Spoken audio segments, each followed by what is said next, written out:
Statistic is every year 500,000 plus companies start. Only 200 of those 500,000 ever hit $100 million plus in revenue. You went 0 to 300 million plus in 18 years with Big Ass Fans. What do you think separated you guys to begin that made you one of that 200? Carey Smith, welcome. How are you? Hey, Brian, how are you doing? I'm doing awesome, man. I have to say, I interview a bunch of guys on this show, high-powered guys that have done big things, built big businesses. But man, you've gone about it like you are just a certified badass, man. I'll go ahead and give that to you because your story and how you do things is even more interesting to me than the things that you actually did. Because you just stick to your guns. That's interesting. No, and I'm not a badass. I was a big ass, and I was a cheap big ass. So there's a difference. There's a huge difference, man. Key distinction. So I want to start with a quote that's actually on your LinkedIn, which I'm sure you check all the time. But I found this really interesting, and I wanted to start the show with what you think that you did differently to be part of this statistic. And that statistic is every year 500,000 plus companies start. Only 200 of those 500,000 ever hit $100 million plus in revenue. You went 0 to 300 million plus in 18 years with Big Ass Fans. What do you think separated you guys to begin that made you one of that 200? I think that there's a couple of things. One of them, I knew the market into which I was selling, which is a big deal. I had, prior to starting the fan company, I had another company that where I sold to the same group typically, which was maintenance directors and maintenance supervisors, facilities guys. And so I understood what their problems were, and I understood where they fit within the organization. And I also understood how much money they had. And all of these things are important if you're starting a company. You should know these things. It strikes me odd that I read about people or suggestions, follow your dreams and do this sort of thing. That's just that. If you want to waste some time, that's a good way to waste it. You should know before you start. You should treat it like you don't start a race, a foot race, without knowing how far you're going to run or where you're running to, where the finish line is.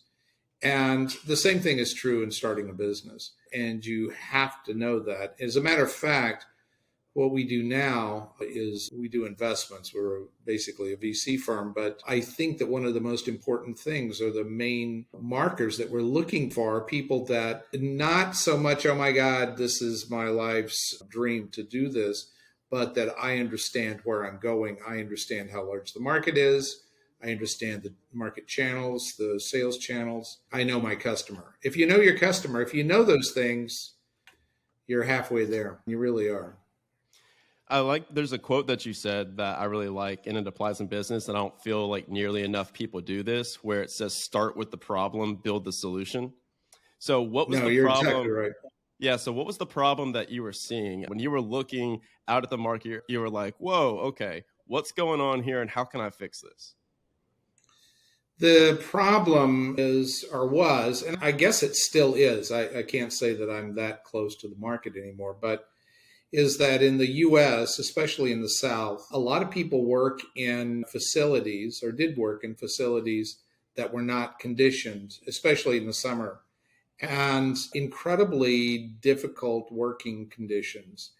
And the maintenance, the staffs really had very few ways to handle the problem. I mean, they could buy a lot of little fans.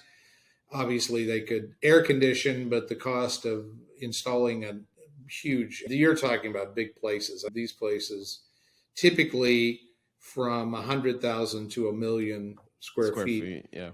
Yeah. So very large. It's large. And to install an air conditioning system be tens of millions of dollars, and then to operate it, very expensive. And so I knew that was a problem, and I knew that I'd studied quite a bit as related to human physiology and productivity and so on over the years. And I knew that what would work in the situation was going to be air movement, because the sort of cooling we were involved with prior involved indirect cooling, not nearly as effective, very difficult. But people like fans. They think they understand fans, and they do. Everybody understands how it works, and much easier sell. And that's all it was. I knew what the problem was. And I was lucky at the time, and this is I wouldn't say it's pre-internet, but it was where you still found, at least with trade publications, they were printed. I wrote an awful lot for these various publications over the years. And I also read them, God forbid. I hate to admit to that, but sometimes you have to. You just can find admitted it interesting publicly, things. Man. Yeah, you can find interesting things, and so I did. In reading one of the publications that I was writing for, a company, a little machine shop, ran an ad talking about this big fan, and I thought, holy cow, that's it. That's exactly what I need. And so I called them up, and they had sold, I think they'd been doing it for a couple of years, and they'd sold 17 of them. And they hadn't actually sold 17 of them, because one of the first things they asked me to do when I said, look, I know how to do this. I'll market, sell this globally, handle those problems for you.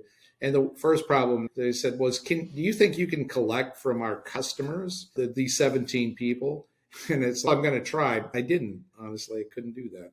But the point there is, I knew it when I saw it, and made a deal, and we wound up buying the intellectual property of that company, and then we started manufacturing fans. And this was like between 1999, about 2002, 2003. And I love how you started this company out. We won't go too deep into the details and the specifics of the actual technology behind it, which I actually, believe it or not, researched.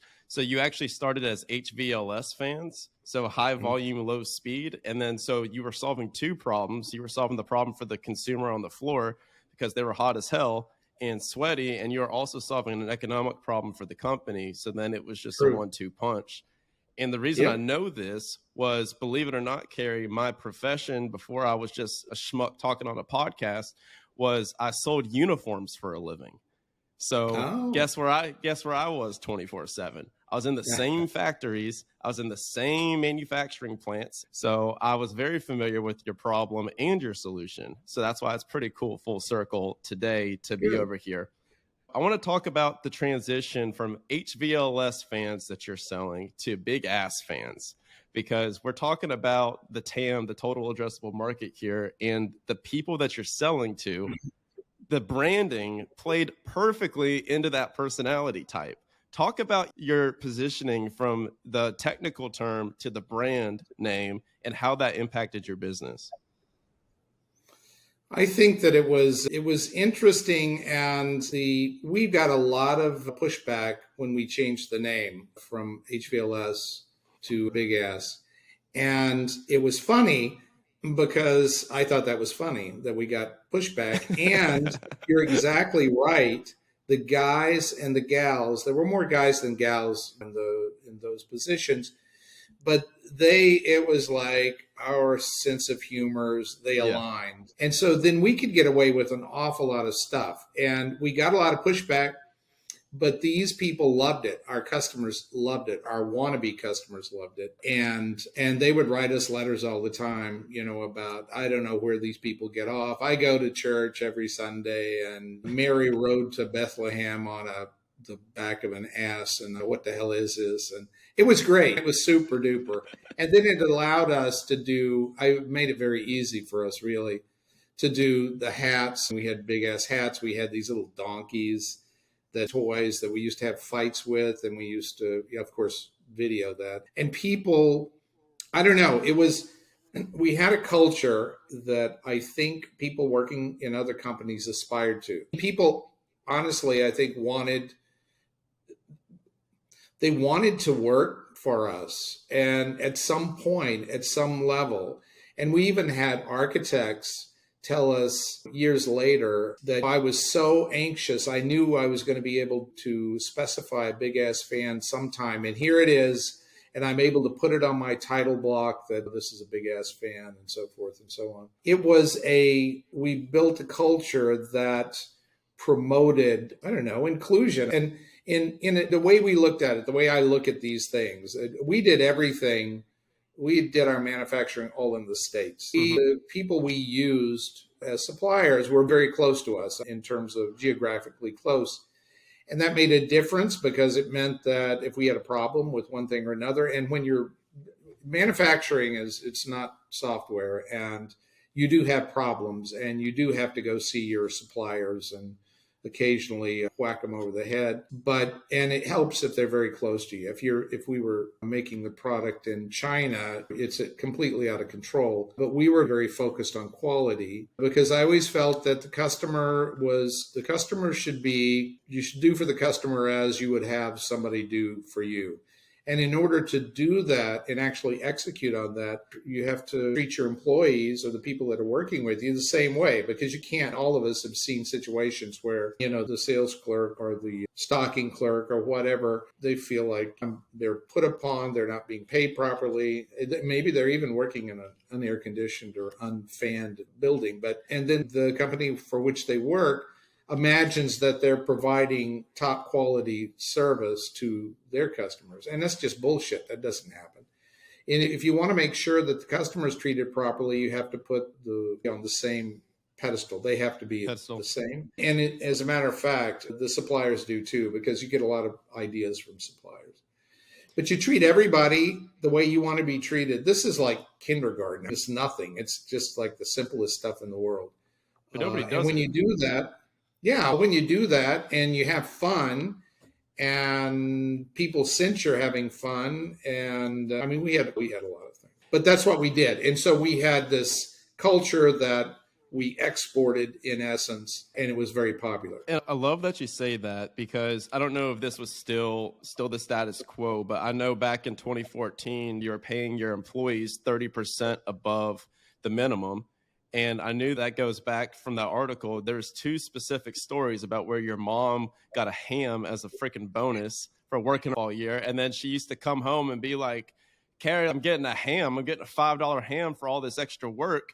And you had a conversation with one of your bosses or some executives when you were working and selling insurance back in your 20s that formulated this whole idea of culture. You want to share what that conversation was? It was interesting because it was reinsurance, and we had a company meeting, and there were a number of us that were relatively young, and we were there, and we thought we were proud, as anybody would be. And this fellow, who is an officer of the company, just offhandedly says to a group of us, I could pay you guys twice what I'm paying you, and nobody would ever even notice that. And I thought, you son of a bitch. I thought so much of this guy. I want to tell you how much of this guy I thought. And I didn't do it. What can you do? Because I was just a flunky. But when he kicked the bucket, and he did, and it was actually printed in the New York Times, I thought, there you go. Finally, that asshole is out of here. But that just indicated to me that I had no real value, nor any of the rest of us have any real value. And that is not the way you get the best out of people. And I think that when you have the opportunity, I think one of the things about running a business, which I don't know that people talk about all the time, but it's not to make the money. The opportunity you get to change other people's lives, and I don't mean this in a touchy-feely way. They have to work. If they don't work, they get canned. That's life. But I'm talking about pulling together a good team and making sure that you're paying them more than they can be paid elsewhere, and your product is made by their neighbors in terms of the supplies. I mean, that you can do what the hell you want to do if you make a quality product. And I think this is true of anything, whether it's fans or ice cream or gelato. It doesn't matter what it is. If you make a quality product and the cost, you shouldn't try to continually be reducing the cost so that you can put more money in the hopper. And you have to make money, but you should make the best product that can be made for whatever amount of money that it costs, and you should charge for it, because you should make money as well. Because we charged, just to give you a rough idea how this worked, when we started the company, I think the average price, we only had one model of fan, but it was about $5,000. Actually, it was a little bit lower than $5,000 because, again, we knew who we were selling to, and typically the maintenance staff facility they can write $5,000 check it's not a capital expense. And so it's very easy to handle. And we knew that. And they don't have to go through the process with procurement and everything. Exactly right. Exactly Bingo. right. And that's where we started. And we basically, we were constantly improving the product. At the end, when I sold the company, in terms of air movement, was somewhere on the order of 3 or 4 times as efficient and effective as the first product.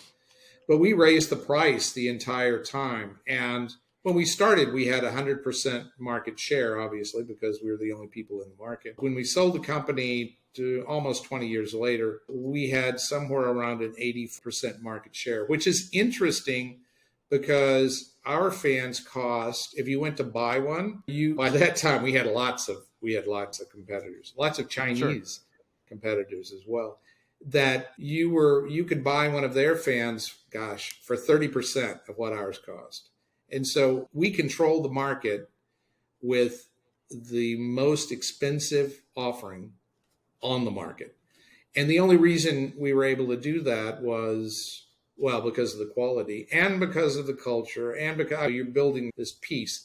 And it's a very rewarding thing to have done. And I know you probably read that when we sold the company, I wrote checks to people that worked with me totaling about $50 million, which was a great thing for me because I thought that was totally cool. And it is cool when people come up to you and say, "Oh my God, Carey, you changed my life." That's a cool feeling and because we had over 1,000 people working at the company. So it was a big deal. So it was fun. But again, I think that what was more important than the money was the feeling that you were doing something interesting and important. Yeah, and you could say nasty things to people like, "I was chief big ass," like, "this is this." We were very cheeky and we used it because it's what made it fun. That's one of the reasons people like to work there. Exactly. It was like the science of achievement and the art of fulfillment, right? Where you're like, okay, cool. We're going to take this unsexy product and we're gonna just do purely simple business practices. We're gonna just do it the right way. We're gonna get profitable here, but then we're gonna be fulfilled because I'm gonna build this culture how I would enjoy working here. So 2 things I want to pull out of that. First thing is I'm kind of documenting your process here of how your brain works. And what I'm pulling out of it is what you do differently than a lot of the entrepreneurs that are the 498,000 that don't make the $100 million in revenue. You started with the problem, then you knew the problem like the back of your hand. And then you know what the total addressable market is. You knew your TAM like the back of your hand. And then you knew their buying process, which again, most founders and most companies don't know shit about their actual customers' buying process. And then you built a quality product. And then lastly, you spoke in the freaking customer's language. Another thing that I want to hit on that maybe you can add some more color to is the pricing strategy, because there's 2 pricing models. You can either be the most expensive or you can do a road to the bottom and be the lowest cost provider. So I like that you stuck to your guns with that, man. Were there any other difficulties associated with that kind of pricing model? Or is that something that just produced so much more revenue that people kept going? The thing about it, when you're building something like that, the product and the company, it costs money. And you can either, I don't know, it's 2 different, it's 2 totally different ways of looking at business. I didn't look at business like, "Oh my God, this is the way I'm going to make a lot of money." I really did not think about that. Sure. And I don't know if people buy that or not, but it's a fact. And so I was always conscious that in driving around the country and traveling the country, that I was typically very close to one of our products, physically close. And that if I had actually stopped in and talked to somebody, that I didn't want to be embarrassed. I personally didn't want to be embarrassed. I wanted to make sure that all of the people that had purchased the fans got more than what they anticipated. And so I think that's the nub of it. I didn't think you laid this out, you layered this. I never thought about it like that. I really didn't. But you're right. But it's not like I said, "Okay, now what's next? What's next?" I should have, in all probability. That's a smarter way of doing it, but that's not the way I did it. You just did it organically. Yeah, because, and again, We didn't, for example, I think this is interesting. We never had a price list. If you wanted to buy a fan, because there are other fans you could buy, there are other ways to solve the problem. We wanted to talk to you. And this is something I think this is different now than it was then, because we spent a lot of time on the telephone and to talk to people and figure out, okay, tell me what you're trying to do, where you're trying to do it, because we were in the business of selling something they would never buy again. And we made a big deal out of that. This is going to last forever. And in order to do that, we had to understand the specific problem within their facility. And in order to do that, you have to talk to them. Today, it's very interesting to me that a lot of, especially younger entrepreneurs, are very reluctant to talk to their customers. And maybe that's just me noticing that. I don't know. I don't know if you notice it, but no, you're spot on. It's amazing. It's so stupid. It's so stupid because you're missing that. That's business. That is business, understanding what your customers' problems are. And there's not a way to do it. You can't do it via email. You can't. It is so hard to do. And then you just can't do it. It's hard. And I would suggest that a lot of people, that they focus on that a little bit more, because honestly, it helps so much. And because you need to know, for example, nobody ever comes out of the box with the perfect anything, whatever it is, a piece of software or a fan or anything else. You need to get constant feedback. Tell me what's wrong with it. Tell me what I'm doing wrong. Tell me how I can do it better. And we used to have a group within the company whose job was only to call customers after they had installed the product. And to tell them, tell us about the experience and don't tell us all the good stuff, because we already know all the good stuff. And we want to know the bad stuff. Wow. Did the guys that installed the fan, did they were playing hacky sack in the parking lot and they left Coke cans? I don't care what it was. You tell me every single thing. And it was very interesting because you can't learn unless somebody's telling you made a mistake. And I think sometimes today, with some of the people we talk to, the younger entrepreneurs, they don't want to, they want it to be like everybody's They don't want happy. their feelings hurt. Yeah, fuck. That's what this is about, is how do you ever improve if somebody doesn't tell you what you're doing wrong? It's ridiculous. That's ridiculous. Yeah. And I think that causes, I tell you what it causes, it lengthens the time to success. And it also reduces the probability that you're going to be one of those companies, those 400 companies or 200 companies that are successful to get to over $100 million. $100 million is a big number, and which is something else I didn't realize when we were doing this. I'm not a finance guy, and I don't think that way. And to your benefit, I think. I think. I don't know. I mean, that's the way it sometimes. is. Yeah, that's right. Oh man, I really want to punctuate this. In the software world, it's the MVP, right? It's the minimum viable product. And that applies with everything. It's just putting something out there, just being like, I know I'm going to F this up, and this isn't going to be the best that it's going to be, but I'm going to put it out to the market and let the market tell me what it wants, instead of me forcing something down the market's throat and saying, this is what you need. And what's some pieces of advice that you can give to an entrepreneur right now that's listening to you and they say, damn, Carey, you're 100% right. How I'm running my business is the wrong way. Right now, I've got a service business. I've got a manufacturing business. I'm creating this widget. The freaking Joe down the street just undercut my prices by 10%. So I had to lower my prices to compete with him.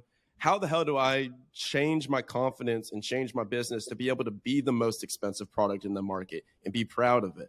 What's some advice that you can give to those people? Because it's more of a confidence thing than an actual business problem. You're right. Certainly to a degree. I think that when you're doing it, no matter what you're doing, you have to be the best. You have to be. That should be your focus. And in order to be the best, you have to talk to your customers and you have to find out, what is it? What are you looking for? Why, if I have a product that's in the market currently, tell me what's wrong with it. Tell me why it's not a product that you're buying. I want to know. And you have to be, and most people are not going to tell you that right off the bat. You're going to have to You're going to have to pound on it to get the answers. But I think you have to do that. And I think that ultimately you have to believe that you're providing, and again, your customers give you the feedback, that you're providing a product that is worth what you're asking for it. There's one thing we always say in the business I am in now, is that when somebody walks in the door, the first thing you say to them is raise your price. Wow. That's what we do. And because if you're not charging enough, I just saw something yesterday morning, very interesting product and had a lot of potential, has a lot of potential. And they're like, cost $50 to make and they want to sell it for 70. And that won't last long, will it? How the hell can you actually do something like that? It's impossible. It's impossible. And so you're not only not going to take care of the people that are working with you because you're not going to be able to pay them anything. You're not going to be able to take care of the customer because you can't support any sort of service model based on that. That's ridiculous. But I think that if in these guys and they're coming in, that one of the things we have to tell them is, look, seriously, if you're not providing any more value than that to the product, then you shouldn't be doing the product. What the hell? And we can see by looking at the product and by talking to potential customers we have that, yes, no, we love it. I want to use it. This is a medical device. And I'm a surgeon. I want to use that. That's exactly what I would put in here. And these guys are like, what the hell? They're not thinking about it, but they're not thinking like business people. But you have to do that. You have to do that. You have to be comfortable. You have to have money for marketing. You have to have money for R&D or iterations of your product. You have to. You owe it to yourself. And if you're paying attention, if what's driving you is what your competitor's doing, then you're fucked. It's not something you should be worried about. You should be thinking, okay, that guy's a dummy because he's making something or she's making something that's not as high quality. I know exactly what the problems with this are. And you're able to make that case. You never want to badmouth a competitor. That's not a good idea. But understanding where the competitor is and why they're charging what they're charging. And it doesn't mean I made a big deal out of getting every single sale, which I hate to. I'm not sure I should cop to that, but I did it because we were the biggest. We were the biggest, and it was like, we can screw anybody. I shouldn't say things like that. That we can be as competitive as we need to be in order to do what we want to do. Because you set the market. We set the market. We knew what we wanted and we got it. But by the same token, we came into situations where there was no way you were ever going to make money on doing business like that, especially with big customers. And I think one of the problems, and if you worked with the Cintas, big customer, and when we dealt with people like that, you had to be very strong. This is the price. And then selling the advantages, selling the benefits, and the fact that you're going to take care of it. We never had, if somebody had a problem, we took care of it. We took it back. You have to be proud of what you're doing. And if you're proud of what you're doing, you should charge for it. And it doesn't mean it's going to work every time, but over the long haul, it will work.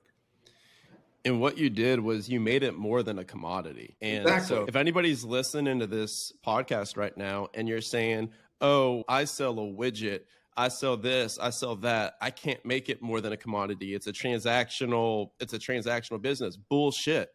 Carey sold fans. Like, you sold fans and you made it a culture. You made it like a bigger idea. There are some people, and I would suggest, and I know what you're saying, and you're right, but if you're selling a widget, you should ask yourself exactly why it is that you're selling a widget. If you're starting a business, because there's lots of people, I think, that start businesses and go, the guy down the street selling these, if I can get, they're doing $10 million annually. If I can just get 10% of their business, I can do $1 million.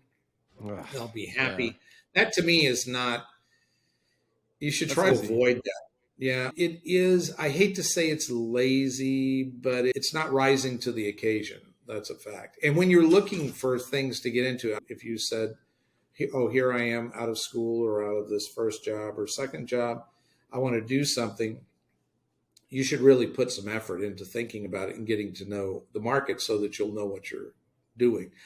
We invested in a company that's doing very well, and I was very impressed with the founders because they did it. They said they had another company that they'd sold, and so they'd made money. They had I don't know, a couple 30 million bucks. I don't know how much.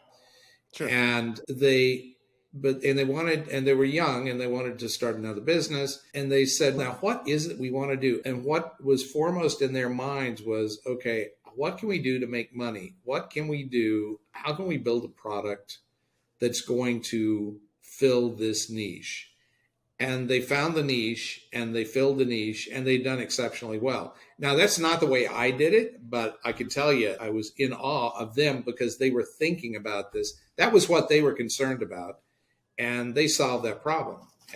But they had to think about it. You can willy-nilly it, but it's a lot harder because I always tell people it's great. Yeah, I was able to do all this stuff, but Jiminy Cricket, and it took forever. And I think if you do it in a more planned way, you can do it in half the time, maybe less than half the time. And that's what you want to do because the money it's your life, for heaven's sakes.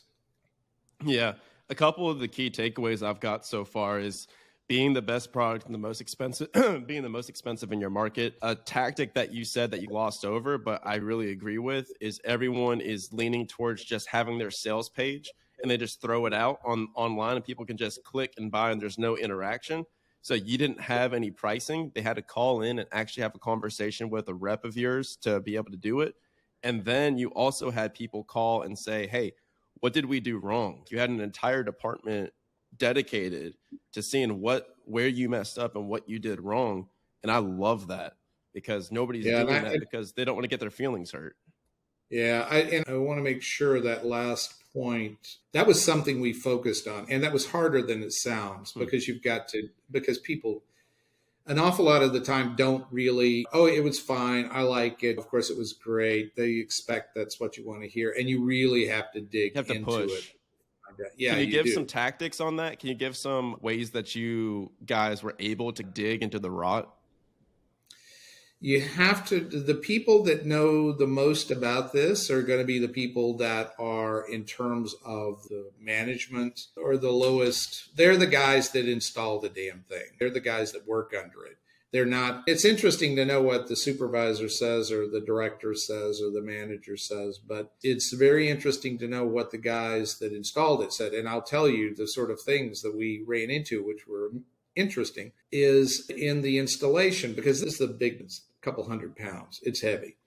And it wasn't incredibly difficult to install, but you had to pay attention.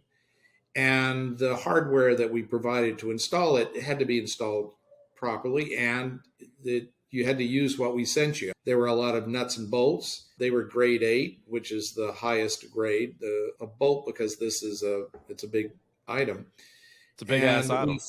Yeah, no, it is. And we found that some people, they get the fan, they take it apart, the box. Oh, this is cool, and this, that, and the other. And they'd lose the bolts, they'd lose the instructions, they'd lose this, they'd lose that. And we recognized that we had to make all of these things obvious. We had to make all of these things so that absolutely you could not lose them. Now, I'll say, if they did lose them, we didn't say, tough shit. We sent them to you. You paid us for them. That's what you got. We said, yes, sir. Because it was funny because the production lines were set so that if it didn't weigh what it should weigh, and we knew what everything weighed, that you couldn't push it off the line. It wouldn't go anyplace. It stopped. But people would call us up and say, oh, you didn't include the bolts, or you didn't include this, or the safety harness, or that.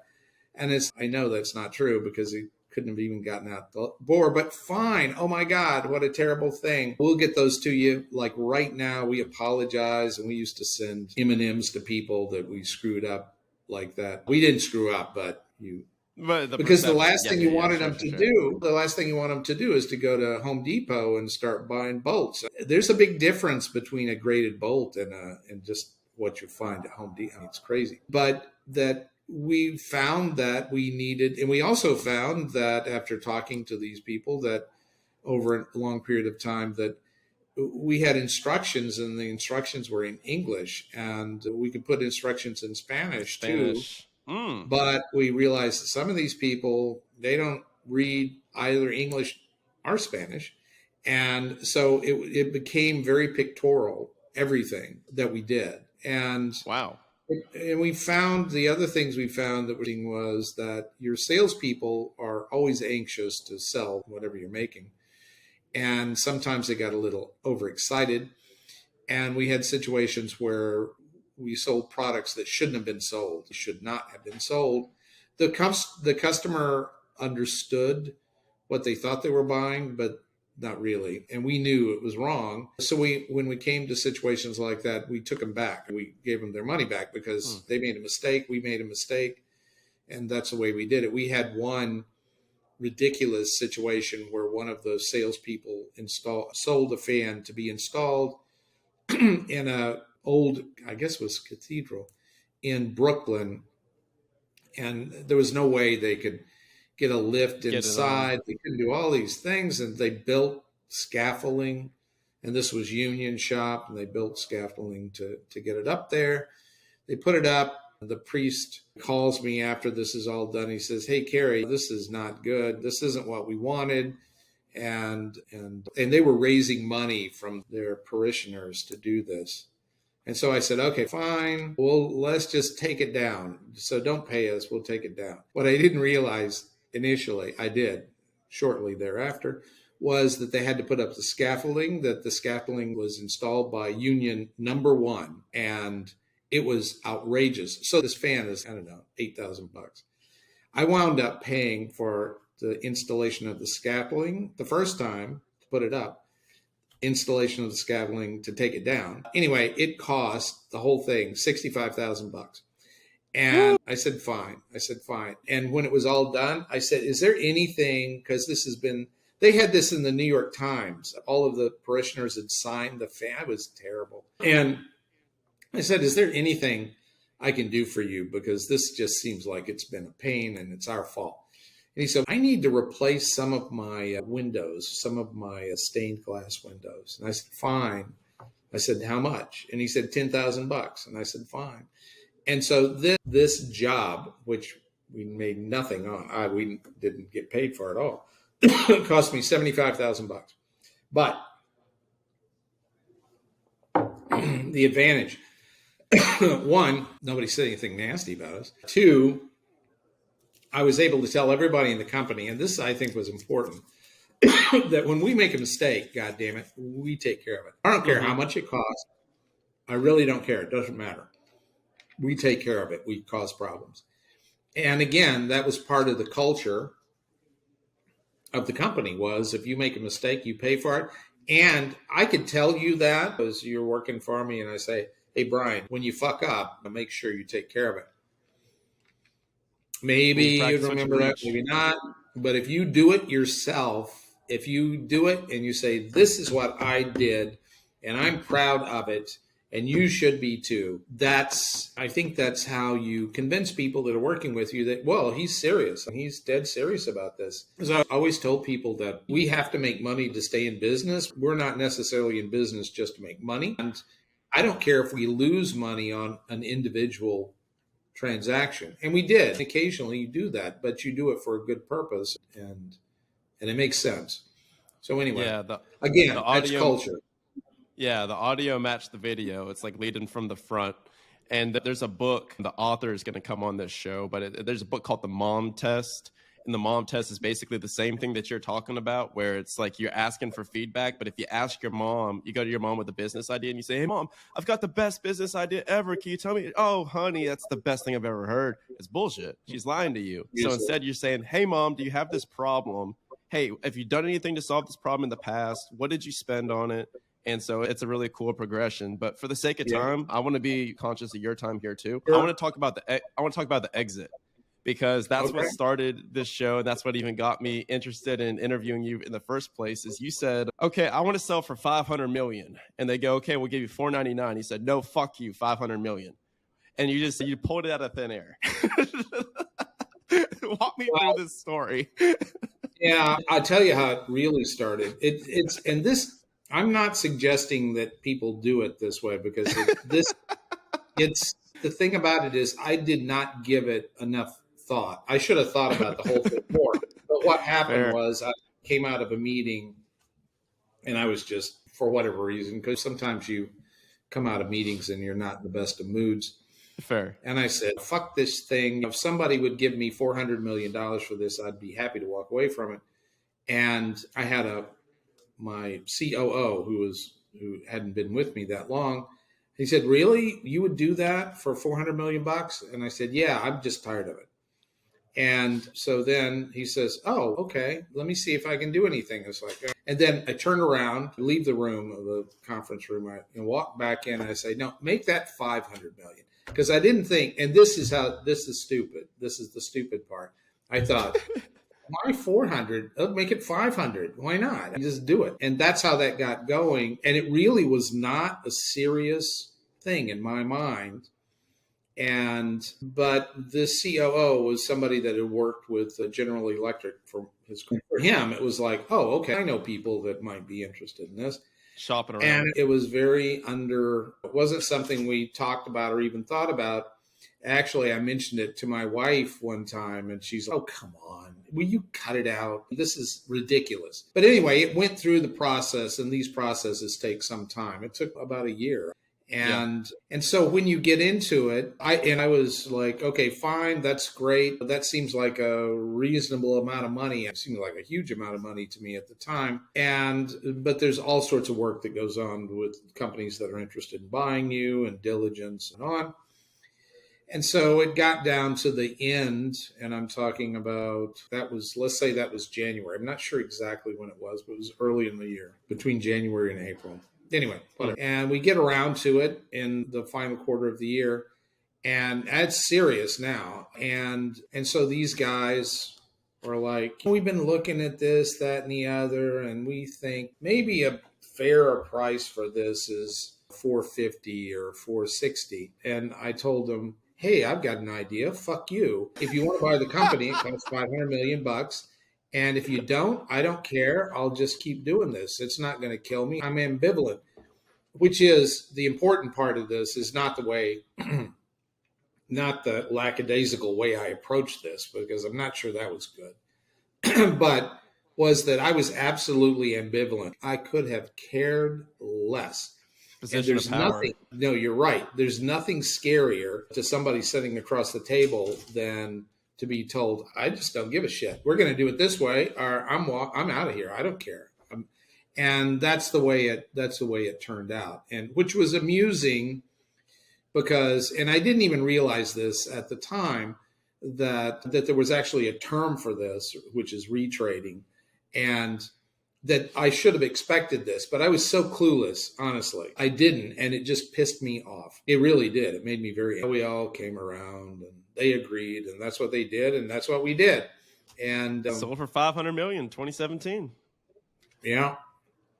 Which, bro. Again, I think the important thing about that to me was, one, I got to write the $50 million in checks, which is 50 million bucks, which sounds stupid, ridiculous, but it's 50 million bucks. That was the best 50 million bucks I ever spent. And because I looked forward to that, it was a big deal to me to be able to promise people, because they didn't necessarily, I don't know that they believed that they were ever going to make any money. I really don't. We paid a lot of bonuses and we did all sorts of silly things at the end of the year. And, but I thought, well, that's enough. They should be satisfied with that. And because some of them, I've forgotten how many of them we were made multimillionaires, and then we had a number that were just millionaires, and then just a lot of people.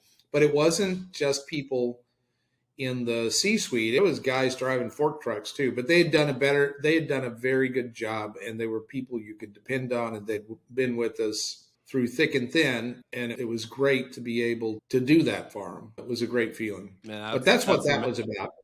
Now, if I was to tell you the way to do it, I would not tell you. It wouldn't be that way. No, I would suggest that you spend a little bit more time in the front end and understand what your market was. I went against everything that I held dear in terms of business and thinking when I did that, because it was just like, what the fuck? This is what it is. And it seemed like a big number, and that's why I did it. But then I wasn't going to back off of it. I don't know how back to back you are. Are you able to go another like 7-10 minutes on this on the exit, or do you need to cut it? Okay, cool. Because this is super interesting for me because I've got a baby business right now that I'm building. I'm packaging this whole Action Academy thing under an umbrella as like a media company to be able to exit it later. I'm doing the whole build to sell thing. Now that you've been through the exit, so first off, I've got a stupid question that's just interesting for me. And then I want to talk about what did you expect? What parts of the exit went how you expected? What parts went differently? But first, when you sell for $500 million, like, where does that money go? Do you just get like a wire to your bank account? What does that look like? No, you don't. There's a lot of really silly things that you don't know or you don't have when this happens. That's interesting you asked that because that was one of the first questions is, oh my God, the bank in town won't take it. They won't take it. Yeah. And like each bank is only like 250,000 FDIC insured. So do you split it up across banks or? No. There are banks that handle this sort of thing. And what we did was we had preemptively gone to, it was my brother-in-law that worked in investments and asked him, what the heck do we do? How do you do this? Because I don't know. And he put us on to a family office that he knew. So they handled it. But basically it goes into a bank. And I honestly have forgotten what it's called, but the bank is Bank of New York, Mellon Bank of New York, something like that. And they basically handle huge or large sums of money. You need to do that because no matter what you do after that, you have to have some place where you're drawing on the money. You have to draw the money from someplace. And yeah, if you don't, I don't know what the hell you do with it. So that was a good thing. I tell you the other thing that will surprise you. What state are you located in? What state? Oh, brother, I'm in Austin, Texas. That's why I just moved here. Oh, good. You're a lucky little dog, aren't you? Yeah, that's what I was about to say. If you want to go grab a beer, you got a guy right here with 2 thumbs and enjoys drinking beer. No, I was going to say, you can always come by, too. We're right here in South Austin, south of 71. I'll show up. That's fine. That would be great. We call them bourbon meetings. And so being from Kentucky, a lot of the guys and gals here from Kentucky, we have bourbon. So I lived in Louisville. You can always have a bourbon. What's that? I lived in Louisville before. And then really? Okay. Yeah. So the other thing is the taxes.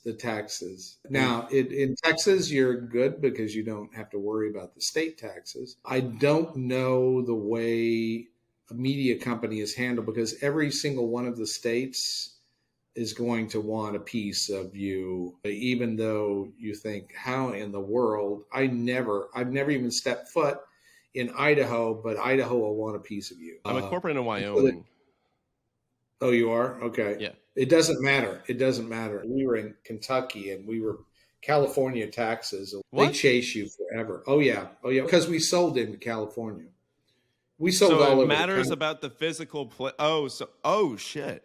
So it actually matters wherever you transact. Yeah. And so yes. And so my question, and I don't know, I'm not a tax guy, but if you're broadcasting, I don't know what that means in terms of, did you touch the state? Did somebody in California listen to what you're doing? I have no idea, but I would look into that. I'd look into that now versus later. Because the taxes are ridiculous, totally ridiculous. Because the capital gains, of course, is 20%. And if you're lucky, that won't change. And then all of the state taxes. And we paid, we paid like $17 million to Kentucky. It's a lot. And you'll be paying taxes to these states for a number of years. It's very heavy. Do they keep you? Because I know you sold to private equity, right? Yes. Did they keep you on as CEO for another year to 3 with a vesting schedule, or was it just a buyout? It was just a buyout. For whatever reason, or I must have indicated to them that I had no interest in working for them, which is true, but it was just flat out, and it was it. Would you recommend that, or because like from what I've heard from other founders that have sold, they said it's effing miserable to sit there. I know. And yeah. Oh yeah. Smiling. I didn't want to do that. So I would suggest normally they make you do that if it's not as strong a deal, obviously, because you're having to work through it. And sometimes you have to hit certain numbers and so forth. And that wasn't part of my deal, and I wouldn't have done it. And I don't need to. The reason you do what you do as an entrepreneur is so you don't have to listen to somebody shithead else tell you what to do. Yeah, don't need that. And feel free to shut me down whenever you want for your schedule. But so when you exit and you finish up, did you do anything? Was there any like trip or any purchase where you're like, okay, cool, I'm going to make this one now? Because besides obviously writing $50 million of checks to your employees. The only thing, we started this business and we moved to Austin, and we moved to Austin because the PE firm was shucking off. They shucked off the R&D and new business departments, and I thought, holy cow. So anyway, I told those guys, look, let's all go someplace else. And they were pretty young and still are. And I asked them where they wanted to go. And so it wound up being Austin, which I think was a good move for all of us. So that was good.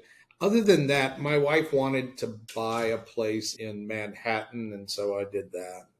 That was nice.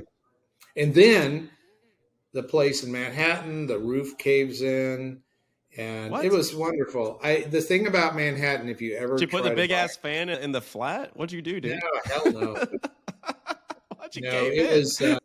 It's interesting in New York. Any place else, if you buy a property, you buy a house. Mm-hmm. And normally there's warranties. If the whole thing collapsed within a year, you're made whole. It's repaired. In New York, it's not that way at all. They cap it at $5,000, and so it was a mess. Anyway, needless to say, we bought it in 2018, and we just stayed in it. A couple of months ago. It's taken that long to straighten it out, to actually physically straighten it out. It was a mess. New Yorkers are interesting people, to say the least. What parts of the due diligence and like the packaging did you run into that you didn't expect? Because I know that you have to do so much with your different systems and because it takes normally a year and a half to exit, right? Yeah, I would say at least a year, but no, they provide that. We had McKinsey, and then they had ATK, I think, come in, and they did all that work. I ran the company. Gotcha. I didn't pay any attention to that. And I told them if they need anything, fuck off. But I was not very nice. I was nice. Ish. But no, because I figured going through that, I didn't know if we were going to complete it. I had no idea. So I'd run the company. I didn't want to jeopardize the company. But you're right. It takes a while. It took a while, almost a year, the whole thing. Wow, man. Anyways, I'll let you get back to your day, brother. I appreciate you coming on, man. This has been absolutely amazing. We got a lot of gems for new entrepreneurs that are out here. Guys, stick to your guns, build your culture. Be the most expensive, best product in your market. Go sell for $500 million. Be like Carey today. Be a bigger ass today. At least those things. All right, Carey. I appreciate you coming on, my friend. All right, this has been Carey and Brian with the Action Academy podcast, signing off.